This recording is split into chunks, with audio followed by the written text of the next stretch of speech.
Okay, hello everybody. Welcome to Korean Atlanta Mentorship. And in this video, we're just going to do a reaction to a video posted 10 days ago. I went $30,000 in credit card debt. Well, it says debit right here, but meant to say debt, and ended up living in my car. And I have a feeling that this isn't one of those videos where it's like, hey, I racked up a bunch of debt, ended up losing my car, but everything turned up okay for me in the end. I have a feeling it's not one of those videos because she's actually in her car recording this, or I might be wrong. So let's watch and see what we can learn and what's up. So Okay, so I've had this YouTube channel since I was 15, but in about 2019, I made the shift from making just random videos about whatever to making finance types of videos. And one of the videos that I made repeatedly was credit card videos. I talked about all the different beginner credit cards, how to like move up the credit card ladder to get like your American Express card and all of the fun things like that.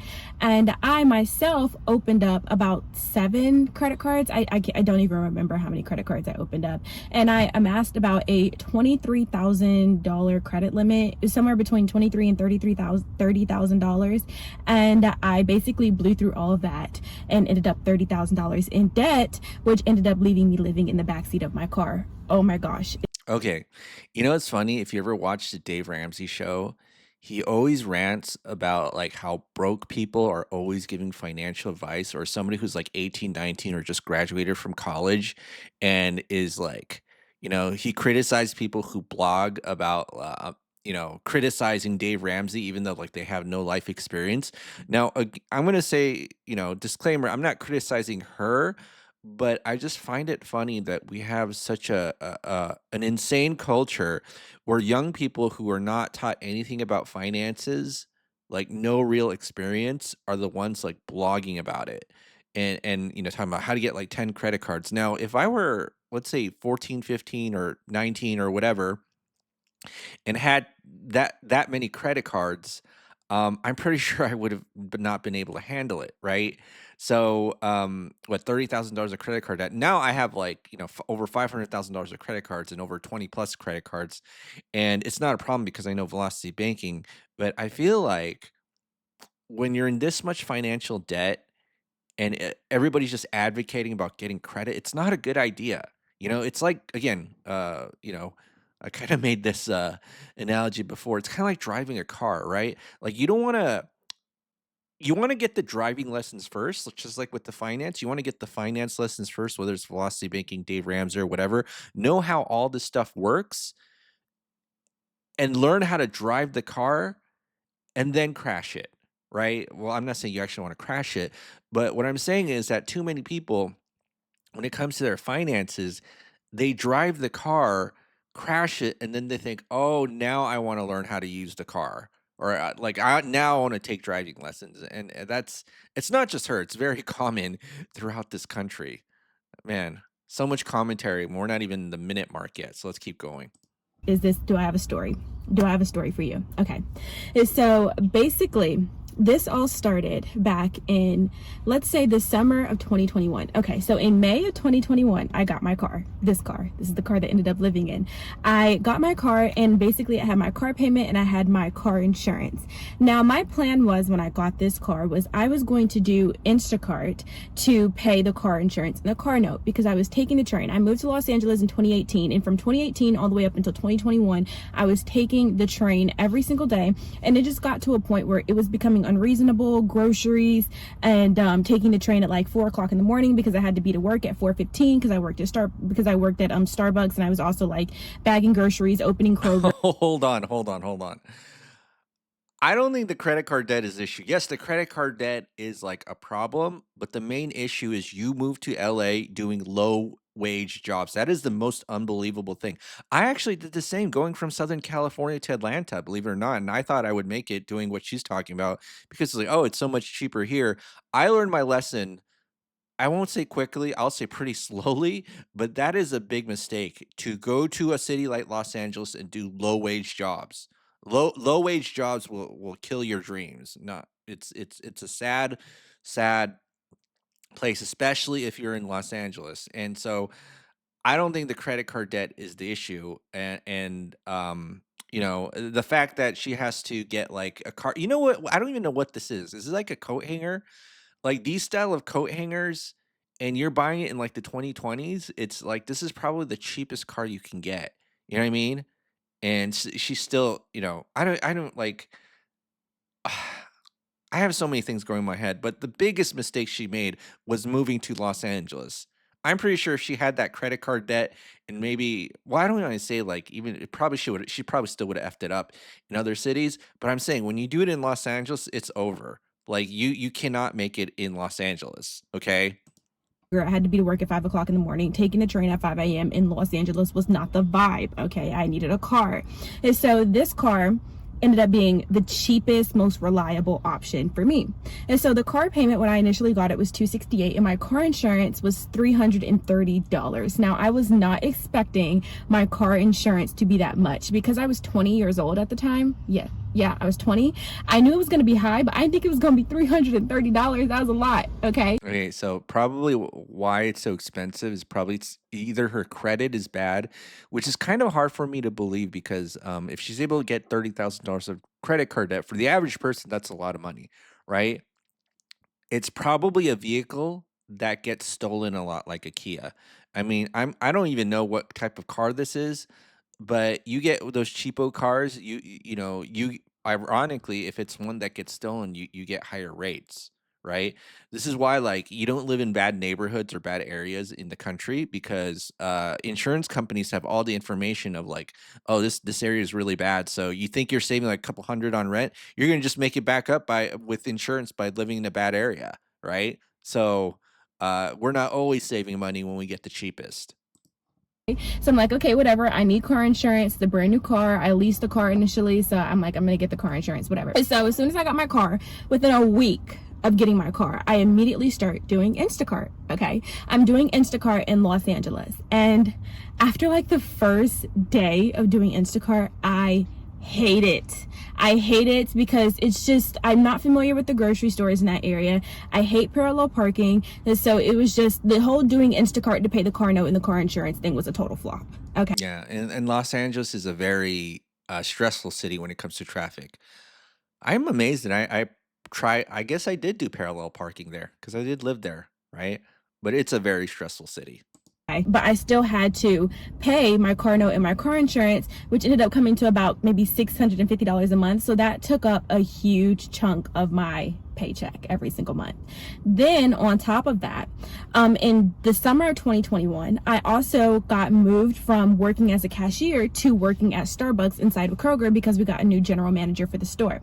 And that significantly changed the amount of hours that I was getting at work. So I went to getting 40 hours a week, sometimes overtime, to being lucky if I get 30 hours a week. So I have a new car and my hours just dropped at work. So a lot of my living expenses were transferred over to my credit card. And I'm not talking about like shopping, vacation, travels, or anything like that. I'm talking about like groceries, like, oh, I need to go to Target. I need to get more laundry detergent. I need to get paper towels. Okay, sorry, my phone overheated and So I guess one thing that I'm going to add is that trying to do everything on your own is like the easiest way to poverty. And what do I mean by that? Like I've made videos before about how individualism is a very bad thing that leads to poverty because the people who make a lot of money in this country are like group oriented, aka the Rockefellers. Like just look up on Google like what do they control? Oh, oil, banking, you know, finance, right? I don't know if they control insurance, but they control a lot of things, medicine, education, right? And you see, like, this is like the prime example of someone who's trying to be a strong, independent person and do everything on their own and save money. This is a disaster in the making. Hopefully, it has a happy ending, but just everything tells you it's not her, it's why the future generations are poor, right? Like, you know, you ever watch those videos about like Gen Z whatever as adults and why most of them are poor, it's because they were taught wrong. So and then I overheated. So basically what I was saying was I was putting all of my living expenses on my credit card. So in December of 2021, when we were going into the new year 2022, I was about $10,000 in credit card debt. And I started the year 2021 taking driving lessons, so that plundered my savings. And then I put the down payment on the car, that was about half of my savings. And then just paying the car note and the car insurance, that basically just like wiped out all of my savings. And so I was putting all of my living expenses on my credit card because all of my mandatory bills, my rent, the car, the transportation, electricity, Wi-Fi, phone bill, things of that nature, all of that was being used up by the income that I was getting by working. So 2022 is here and I'm about $10,000 in credit card debt. Okay. So at this point, I'm really focused on moving because I was living in Los Angeles at the time and I wanted to move to Texas. And at this time, I'm still working at Starbucks in Los Angeles. And So one thing that's really important to know is low wage work, whether you're in Los Angeles, Texas, Georgia, is still low wage work and you're going to suffer, right? Everything is relative, right? If you live in the hood in Texas, it's still the hood, right? Now, I'm not saying it might not be a bad idea to move from Los Angeles to other places, but you got to move up. It's not only about the location, but it's also about the type of work that you have to consider. basically what I am worried about when I move is that my credit score is not going to be good enough to move. And this happens in May of 2022. I'm worried that my credit score is not good enough to move. And so I take out a personal loan for about $5,000 to pay off half of my credit card debt so my credit score can go up. That doesn't make sense because you'll have debt. Like you're just transferring debt. I don't know if transferring debt like really boosts your credit score because it's more about debt to income, right? This is a disaster. Hopefully it has a happy ending, but this is kind of getting depressing. Number one is trying to be a financial influencer at a young age and just recklessly going into debt and getting credit cards and thinking just getting the credit cards is a good idea. Number two is moving to Los Angeles on your own at a very young age and trying to make it right with low wage jobs, waking up at like 4 a.m., 4 or 5 a.m. And then yeah, I don't even know like that. Those are the big two mistakes I see right now. So I'm able to get approved for whatever apartment that I want when I move to Dallas. So that helped it look like I didn't really have as much debt as I really did, and that freed up a lot of money for me to move. And so July of 2022 is when I moved from Los Angeles to Dallas. And when I got here, my first order of business was, okay, like I need a job. I need to get a job. And so I got a job working at LA Fitness because I was in my gym era and I thought Uh-oh. So that's low wage work to another low wage work. That's not good. I was a gym girl. Okay. And so when I got hired for this job, I applied for this job while I was still in Los Angeles, scheduled the interview while I was still in Los Angeles. And when I got to Dallas, I had my interview. I moved to Dallas on July 11th, if I'm not mistaken, 2022. And I had my interview like 2 days later. Like I was not playing. Like within a week of me moving to Dallas, I had this job working at LA Fitness. But it wasn't until I got there that I found out that the job was paying $11 an hour. And so my lifestyle in LA was based off of a minimum wage. I think I was getting paid maybe like $16 an hour, and then it dropped down all the way to $11 an hour. Right, but if you have work experience, you don't go for the entry level jobs. You go for like the middle whatever or just things that pay higher. Now, I'm not saying like, oh, just make more money, right? That's kind of like the okay boomerish type of response you'll get, but there has to be some consideration that different cities have different economics, but if you're going from minimum wage work from one job to another but you have your years of experience, you don't go for the minimum wage pay. You go for the year. I have 1 or 2 years or 3 years of experience, which looks like she does, right? But so I don't know why she went for the bottom of the ladder, and I'm kind of seeing a trend that probably she doesn't really believe in herself and is always wanting to start at the bottom. Um, Now, the reason, and I've said this in a video before, that you never work those minimum wage jobs is because, you first of all, you don't even get full time work, right? Like they always try to give you like below like 30 so that they can save costs, so they don't have to give you benefits or something like that. And I remember I worked at a supermarket for like a week, and they gave me 8 hours a week. I was like, how am I going to survive off of this? And I realized people don't care, right? I feel like that's the lesson she should have learned in Los Angeles. Whether you're in Dallas or in Los Angeles, like, you should realize people don't care. World's insane place. She seems kind of optimistic, I think, than one would, it's not a bad thing if you're a little pessimistic. You know that, right? So I think the problem is she's a little bit too optimistic, and she didn't aim a little bit higher. Remember those like phrases like aim a little bit higher, honey? Like, kind of like those sarcastic on the TV shows with the women when, it looks like, you're kinda struggling. I feel like I kinda wanna say it that way. Alright, let's keep watching.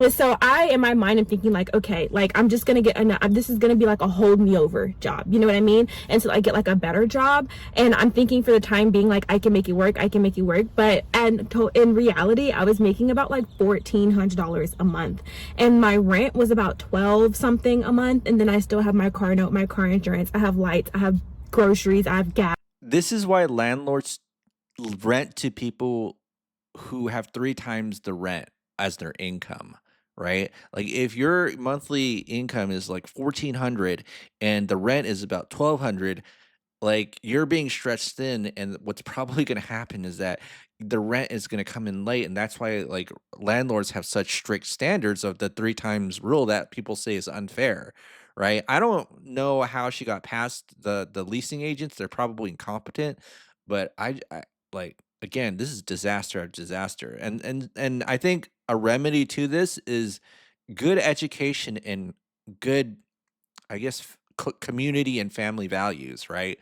You don't go to Los Angeles for that, but And all the things of that nature. And so because that job was paying so little, basically for it, it was basically only enough to pay for my rent and nothing else. I was putting all of my living expenses from the time that I moved of July all the way up until November on my credit card. So I ended up okay. So one thing that I'm like curious about is how did she get 30,000 in limits? Because I have a feeling, and again, this may not be true, that she probably lied on the income portion of that credit card application. You know what I mean? Because she's working like low wage jobs in like Kroger and Starbucks or whatever in LA Fitness. I haven't heard anything like in my like I guess credit detector, my internal mental credit detector that says, hey, you're probably gonna get $30,000 in credit, right? So big risk right here. Again, banks shouldn't lend to her because she needs money, and banks don't lend money to people who need it. But sometimes, if you look like you don't need money, even though you need it, sometimes the banks fall for it, right? So, my goodness. up getting hired at a job paying a decent salary in November so I could start paying back my credit cards. But at Hey, that's good. It's okay. So this is where things are kind of turning around. All right. Well, good to know. And if there were only a system of just instead of just paying the minimum on the credit cards where you dump all of your money into the credit card. Interesting. Let's think about that. Only if somebody had made 900 plus videos about that. that point, it was too late. I had been basically using my credit cards to afford my living expenses from July of 2021, probably really before that, because I started putting my car insurance when I first got my car on my credit card because the 330 was just too much. So let's say May of 2021 all the way up until November of 2022. So a little bit over a year and a half. And when I say living expenses, I really do want to reiterate that I am not talking about trips and vacations. I'm talking about like my registration for my car. The first time I had to pay the registration for my car, it was $300. So I had to put that on a credit card because I didn't have it. I'm also talking about my electricity bill. When I moved here to Texas, my electricity bill was way more expensive than what it was when I was living in Los Angeles. I'm talking about the amount of gas that I had to put in my car. I'm talking about buying groceries. I'm talking about buying toiletries for the house. I'm not talking about any type of vacations or anything like that. But you want me to be transparent? I will be honest with you.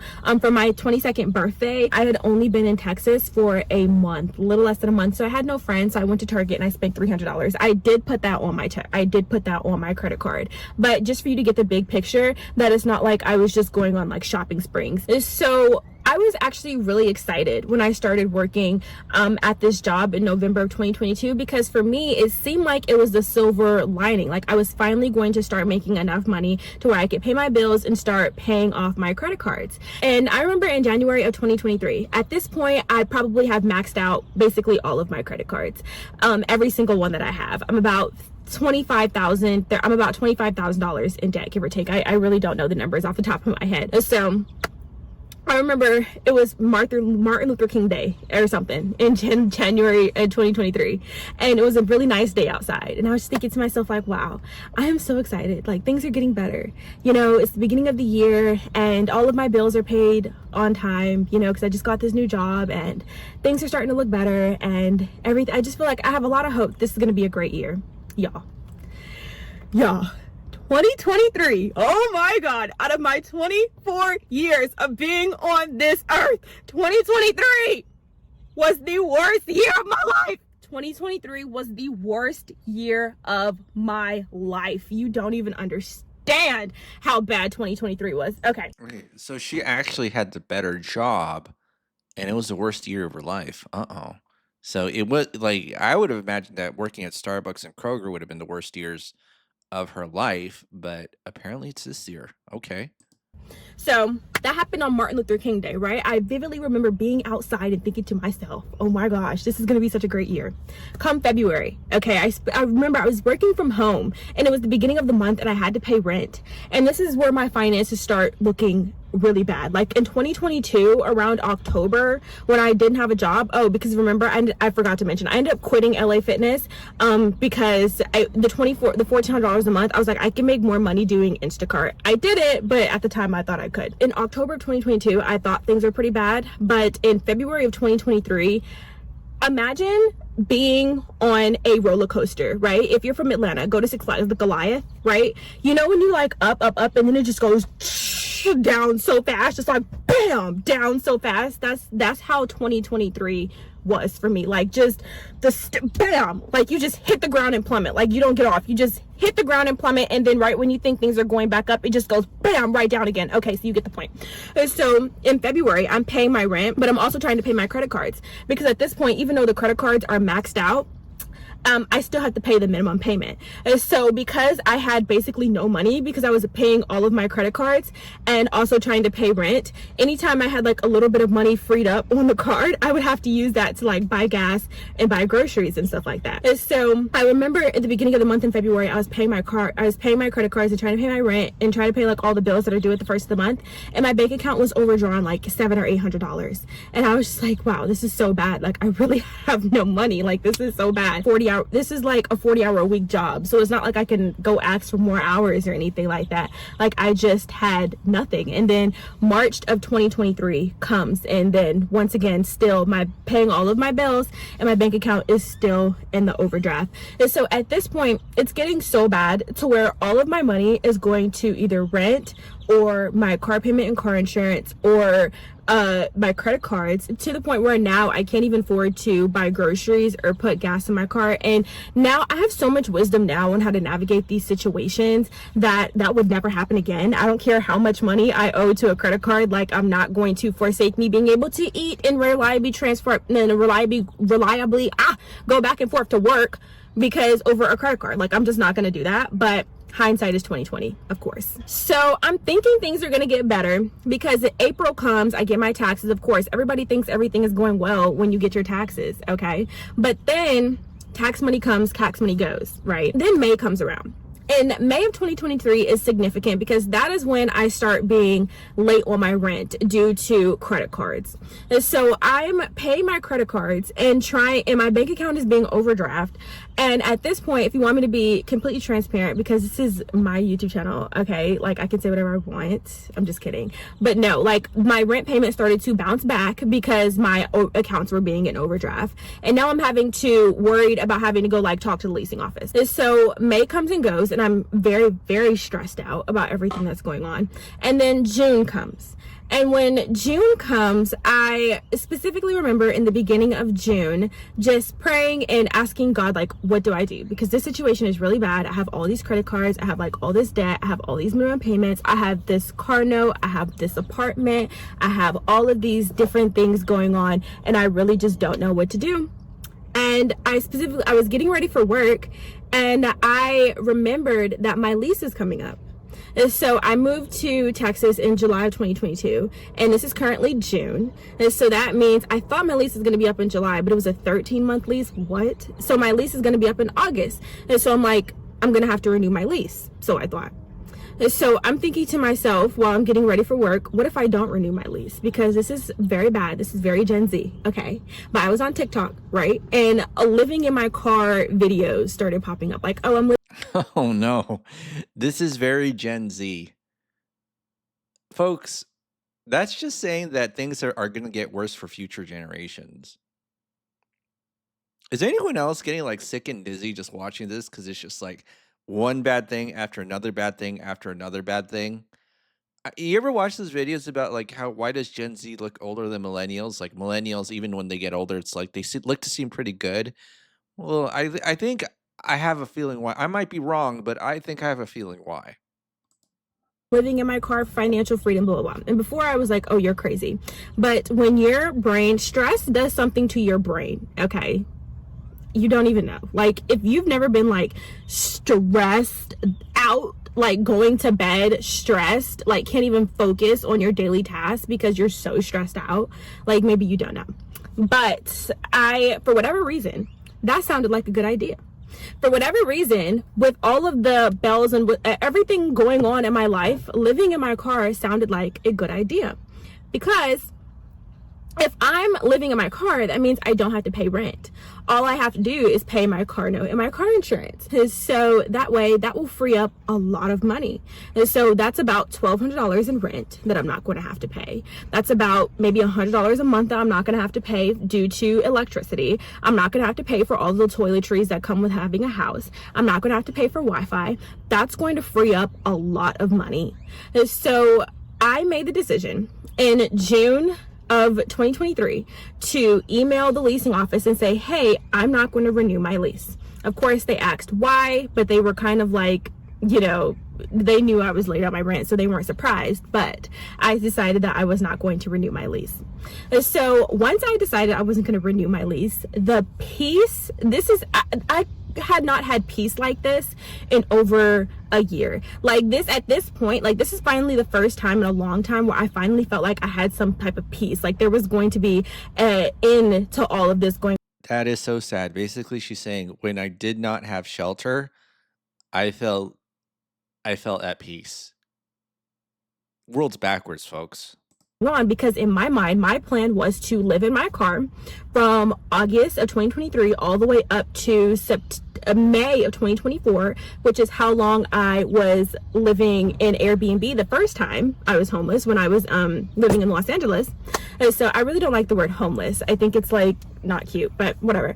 And so I was going to live in my car for about 10 months, and all the money that I was going to save on rent, I could use that to pay off my credit cards. And in my mind, that sounded like a good idea because at the time, I think it was a good idea because I was going to be saving so much money that I could then put off my credit cards, and then after I get done paying off my credit cards, my credit score will go up. I'll be able to get approved for an apartment. Then I'll be like living in my apartment. I won't have any debt anymore. And the world is going to be back spinning on its axis. Okay. That was my plan.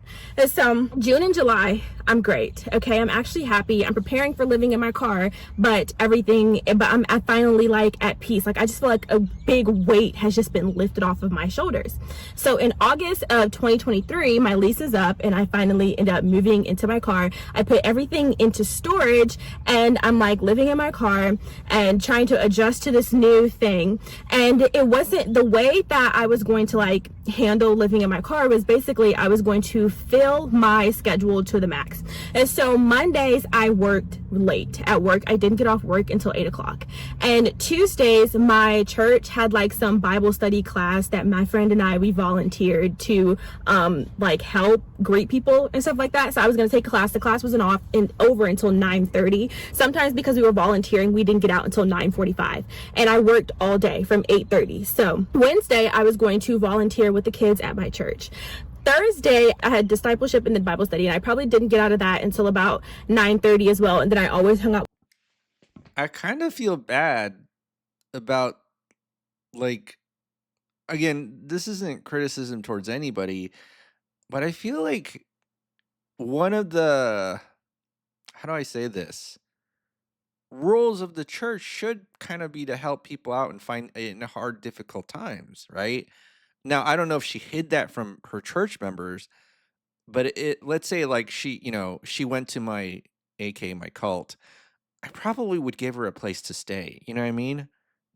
Uh, or maybe that would be a bad idea. But I'm just saying I got, I got some extra spare rooms and um I'm not going to be a peeping tom or anything. But if someone had told me, whether it's a dude or a woman, telling me they're living in their car and they're part of, let's say, a community that I'm part of, I probably would give them a place to stay. Like, don't live in your car. That's and I feel bad for hearing that. But okay. With friends after, and then Friday, Saturday, and Sunday are the weekend. And so basically I was gonna be out at work all week from like 8:30 in the morning, and I was gonna be doing stuff all day to like 10 o'clock at night. And then before work I always went to the gym, so I would just shower at the gym. And so I would only be in my car from about 10 p.m. maybe to about 6 or 7 o'clock in the morning. And so I'm the type of person also, clearly, if you can't see, whenever I get to a destination, I just like to sit in my car and scroll on my phone anyways. So the transition to me really did not seem that bad. And so September of 2023, right? I get my first paycheck not living in my apartment. So I didn't have to pay rent. So I used that to get caught up on some bills. Great. September 15th, because we get paid every 2 weeks, I get another paycheck. Don't have to pay any type of bills regarding my apartment. So I get caught up on all of my bills. So my plan worked. My plan of living in my car to pay all of my bills and pay my credit cards down and get caught up on everything worked until 3 days later, I get fired from my job. I get fired from my job. And I fall behind on all of my bills again because it takes me 3 weeks to find a new job. I wonder what kind of job she had. But 3 weeks, oof, with no money. Well, at least she's doing a lot better. But that must have been really tough. Maybe do some Instacart too. And the new job that I found was only paying $15 an hour instead of $20 an hour because it was a sales position. So yeah. My plan did work until there was a bump in the plan. I was not planning on getting fired from my job. That's what Dave Ramsey says too. When he talks about debt, like it will work until there's a bump in the plan. So then November of 2023 comes, and that is significant because the first week of November here in Dallas, we get like this cold front. And one thing about me is that I don't do the cold. Okay. I don't care where I'm living, what I'm doing. I will never change. I don't do cold. Okay. It's just not my thing.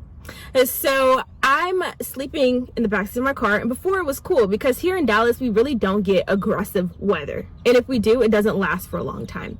But this cold front really woke something up in my brain. It was like, okay, this is not going to work because I was still stressed out about bills. Okay, because I had got caught up, and I was caught up for a while, but then after I got fired from my job, I was unemployed for 3 weeks and I fell behind. So not only am I stressed about bills, but I'm stressed about bills and I'm living in my car. If I'm going to be stressed about bills, I better be living in a house. Okay, because this is just dumb. So after we had like this cold front, I'm also working in sales, and this is my first sales job. And so when you work in sales, if you've ever worked in sales before, you kind of know that they really do sell you on a dream of how much money you can make. And so I just thought to myself, I'm like, look, this living in my car thing was going to be cool if I was working at my other job where I was just getting paid the regular $20 an hour. But at this job, I have potential to make so much more money. Like, why don't I just start applying for apartments again? Let me just see what happens. Like, I don't know what's going to happen. So I go tour this one apartment, and they need proof proof of income verification. Obviously, I'm making $15 an hour. I just started this sales job not even a month ago. Clearly, I have not closed any deals. So I go to my boss, right? And I tell him, like, look, I'm trying to apply for this apartment and I need income verification. And you told us that we can make X amount of money. Like, how do we go about this? And he's like, yeah, well, technically, I can't give you anything on paper that says that you're going to make this much money because it's based off of commission. But our coworker, go check out his apartment. I'm like, I'm not going to get approved. I don't think I'm going to get approved. He looks at me. He's like, you're going to get approved. And I'm like, I don't know how he knew that. But I went to his apartment and I toured it. Loved it. It was my favorite. I loved it. And the property manager is the one who gave me the tour. And he, as I walked through the door, after like living in my car for, at this point, 4 months, August, September, October, November, he sees how much I love it. He didn't know that I was living in my car or anything. He just saw that I love the apartment. He's the property manager. He was like, I told him my plan was to apply for the apartment 2 weeks after I had toured it, because I can't apply for it right now because I just started a new job and my pay stubs, I don't have 3 months of pay stubs or something like that. So he was like, just apply for it anyways, and I'll work with your application. And I'm like, I don't know what that means, but okay. So I applied for the apartment and he worked with my application. And I got approved somehow, but I wasn't able to move in until the end of December, coming up January. And so from the end of November, end of November, all the way up until January, I'm stressed because I'm thinking to myself, look, I just moved out of my last apartment about 4 or 5 months ago because I was so stressed out about paying credit cards, paying all of these bills, paying all of this stuff while also having to pay rent for my apartment. And I'm literally skimming by the hair on my chin of not getting evicted, because once you get evicted from your apartment, I've been living by my own since I was 18 years old. You can't get approved for another apartment for another 7 years. And so that just really was just like, I really don't know what to do. Like, I don't want to keep living in my car, but it's cold outside. Like, this is so like transparent, you guys, but like imagine like waking up at 2 o'clock in the morning and you know when it's like cold outside and you like breathe and like you can see like the cold in the air. Like, that's what I was going through, and I'm just like, I can't do this anymore. Like, I can't do the cold anymore. This was a good idea. And I know what you're thinking, when you're living in your car, you didn't think it was going to be cold. Yes, I did, but I thought I was going to have blankets and heaters and it was going to be fine. Like, I had a blanket, I had a heater, and it wasn't fine. I'm like, this is not working out the way I thought it was going to be, and I'm still behind on all my bills, so I don't know what to do. So I'm thinking, what am I going to do about these credit cards? Because I got approved for this apartment. I was able to pay the security deposit, but I just don't know how I'm going to manage all of this. And I honestly don't remember how I came to this conclusion. I think that it was just God doing work on my heart or something like that, because I don't remember how I came to this conclusion, but I was just like, you know what? I'm just going to stop paying my credit cards. Like, I'm just going to stop paying the minimum payments, because I keep making these minimum payments and nothing is changing. And I'm sleeping in my car in order to make these. Yeah, isn't that funny how, like, when people have credit cards, it's just about making the minimum payments? I've seen so many TikTok videos about this where it's like, I'm just making minimum payments and I'm struggling. And people cannot not make minimum payments. It's so weird, right? And I know we teach the opposite, but this is why you got to be indoctrinated into the cult. These credit card payments, and it seems like I'm not making any progress, so I'm just going to like stop paying it. Well, at the time, I don't think I said to myself I'm going to stop paying it, because at the time I was so terrified of something happening to my credit. Like, my credit was already bad because all of my credit cards were maxed out and my utilization was really high, but I was really terrified of something permanent going on my credit score, like a late payment or a collection. Oh my God, a charge off. Oh my God, like something like that going on my credit, that I did not say to myself, I'm just going to stop paying my credit cards. I don't care about helping to my credit. I'm just going to say, I'm going to prioritize paying my rent. I'm going to pay all of my mandatory bills first. Rent, because I need a place to live. Car, because I need reliable transportation back and forth to work. Electricity, because it's important for me to have lights. Food, because I deserve to eat more than American Express deserves a minimum payment. Okay. And if anything is left over at the end of the month, I'll put it towards my credit cards. But if not, that's fine. And somehow, some way, that translated between me making sure I'll just pay it at the end of the month towards, I haven't made a payment on my credit card since December of 2023. And now we're in February of 2025. So her credit score is probably in the 500s now. Yeah. So the way that I ended up navigating myself out of that situation was I just decided that I can only do what I can only do. And yes, I have made a mess. Yes, I am the one who made all those payments who swiped my card all those times, but I was using it for mandatory stuff majority of the time. And I doing the best I can, and I don't think that living in my car is a feasible way for me to get all these bills paid. My credit score, y'all, I have not looked at my credit score since December of 2023. But I also have not used a credit card since December 2023, which is crazy. If you would have told me back in 2021, if you would have told me back in January of 2023 that you will go over a year without touching a credit card, I would not have believed you. I would have been like, what? I need credit cards. Like, what if there's an emergency? What if something bad happens? It's been over a year and I have not touched a credit card, but I also haven't looked at my credit score in over a year, and I also haven't made a payment on anything in over a year. And 2024, up until me getting fired from my job, even after then, it was pretty chill because I was just at home. It was a really good year. Like, it was very restful.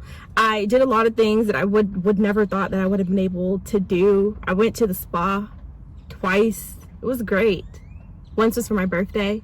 I celebrated my birthday. In 2023, I did not celebrate my birthday. I took the day off in 2024 for my birthday. In 2023, I went to work, okay? Because you want to know something so sad? I moved out of my apartment on August 13th of 2023. That was like the day that I had to move everything out. So my first day living in my car was August 14th, 2023, my birthday. So I woke up living in my car for the first day on my birthday, and I went to work, and I ended the day getting Wingstop. I did not celebrate my birthday at all in 2023. So in 2024, I went to the spa. It was a great day. Okay. So I learned so much. That I'll most definitely talk about in different videos. I can make like 10 videos just on this one topic. But like, I did not need a credit card. I have not used a credit card in over a year, which is so crazy to think about. I should never, ever in my life prioritize paying credit cards over making sure that I have a place to live and I have food to eat and I have gas in my car.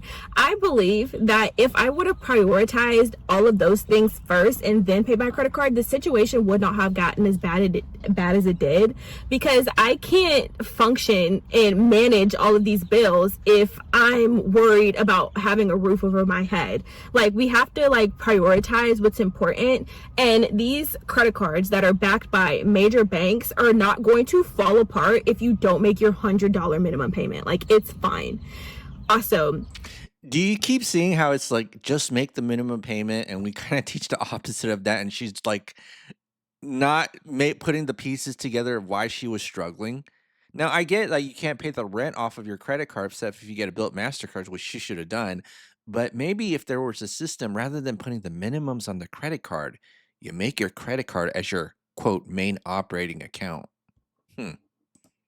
I had to repent because I worshipped my credit score. I thought that my credit score was going to save me. I thought that if my apartment caught on fire and I needed to get approved for another apartment, my credit score was going to save me. I thought if I got into a car accident and my car was totaled and I needed to get a new car to get back and forth to work, my credit score was going to save me. I worshipped my credit score, my FICO score, so much that was really the driving factor behind all of the stress and anxiety that I had for the year. It was my credit score. I was terrified of collections and late payments and charge-offs and things of that nature, which, to be honest, practically every single credit card that I've talked about on this channel is probably charged off on my credit score right now. Because when I tell you I have not made a payment in over a year, because I just didn't have it. If I didn't have it, he was like, you went to the spa. The spa was like, what, $70? What is the $70 going to do to a $25,000 in debt? Nothing. Okay. And so I worshipped my credit score. I thought my credit score was my savior, and Jesus is my savior. God is the provider of everything. Jehovah Jireh. Okay, period. Do you understand? Like, my credit score is not going to save me from anything. My credit score is probably in the 300s, and I still have my car by the grace of God. I still have a place to live by the grace of God. I still have food. I have electricity. I have everything that I need because God is the provider, not my credit score. It's the truth, okay? There's nothing that, everything that you have comes from the Lord. Okay, everything that I have comes from the Lord, not my credit score. And we're not supposed to be worried about anything. We're supposed to pray. So yeah, I can make 10 videos on this topic because that was such a wild time. If you watched my YouTube channel back in 2023 and I only posted 3 videos, now you know why. Because I was probably crying because my finances were so bad. But yeah, I hope you enjoyed this story. I know it's all over the place. I'm trying to get better at being a better storyteller, but I just have so many thoughts going on in my head all at once that I just can't stay focused. But yeah, in the meantime, stay strong. Bye. All right, so it seems like dystopian living, right? And it's kind of depressing. And Well, at least at the end, she didn't end up living in her car, but I could just see mistake after mistake after mistake of why she ended up struggling with money. And the easiest one is that she just kept making minimum payments on credit cards and using it as backup rather than main operating account. I wonder who teaches that. I don't know. Yeah, but let's just take a look at the comments here. Love the video. We are all experiencing hardships in many ways. You're much stronger because of the situation. I know you're financially better because of financial hardship. You know why I don't like comments like this? It's more like telling people, like, hey, if you crash your car, you're better off because you went through struggles. You know what I mean? Like, learn how to drive the car before you, b- like, learn how, get driving lessons not after you crash the car, but before you crash. You know what I mean? So, man, this is kind of depressing. And I kind of agree with this too. Like, hey, girly, where's your family? You want to move back home and start over? Like parents, siblings, aunts wishing you well. And oh, look at this. Oh my goodness, someone mentioned velocity banking. Look at it is a solution for your credit. Wow, basically what you do is put most of all your paycheck into credit card. Shout out to you, Jupiter's Corner 5423. That's the exact same thing I was thinking when I was watching the video. All right. Well, all right. Well, that's it for today, folks. At least she doesn't live in her car anymore, but seems like 3 years of pointless struggle that we didn't need to go through. All right. Well, I'll see you on the next video. Have a good one.